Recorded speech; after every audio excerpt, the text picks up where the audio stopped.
You know those stories we all love? The ones about the lone genius who succeeds through pure grit and brilliance. Well, what if that's only telling half the story?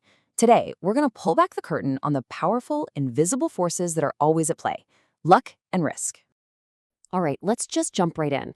Take a look at these two phrases. What is the actual difference between calling someone inspiringly bold versus foolishly reckless?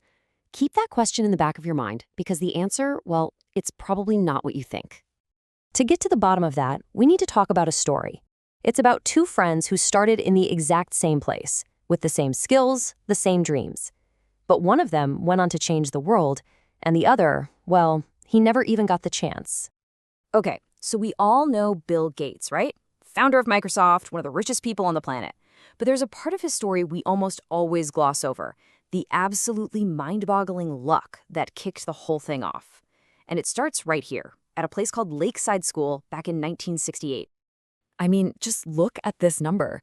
The odds of a kid in 1968 going to a high school with a computer were insane. Literally 1 in over 300 million. He just happened to land in one of the only spots on Earth where a teenager could get their hands on this technology. Talk about a head start. And don't just take my word for it. Gates himself is the first to admit it. He's on record saying that without the sheer random chance of going to Lakeside, there would be no Microsoft. Plain and simple, it was the lucky break that made everything else possible. But here's the thing.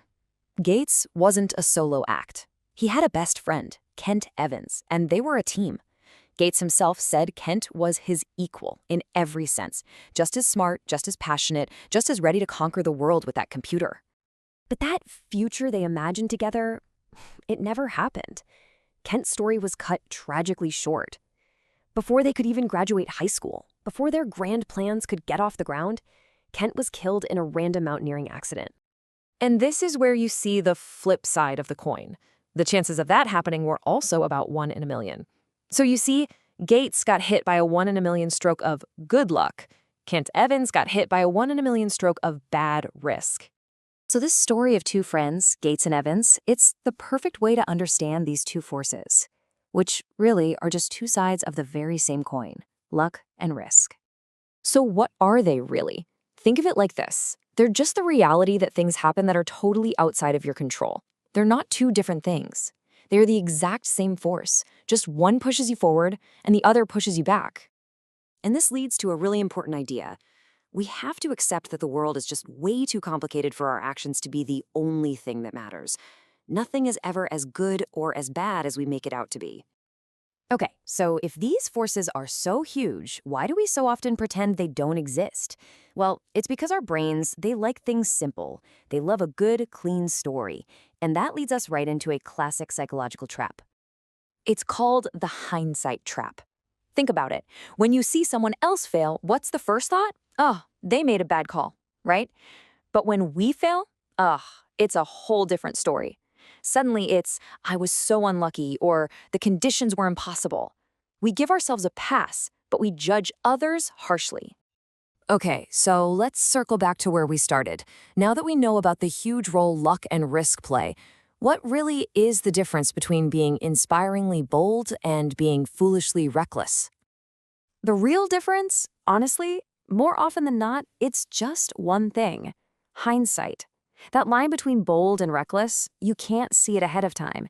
You can only see it in the rearview mirror, after you already know whether it worked out or not.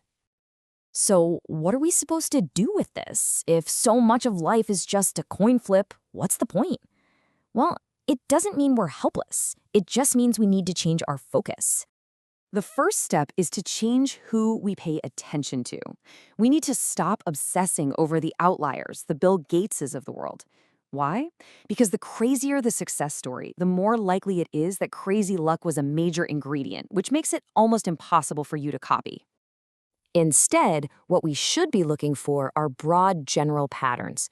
For instance, tons of research shows that people with more control over their daily schedule are just happier. Now that is a useful lesson, right?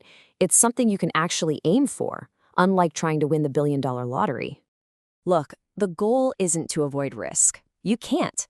The real trick is to make yourself tough enough to survive it when it hits.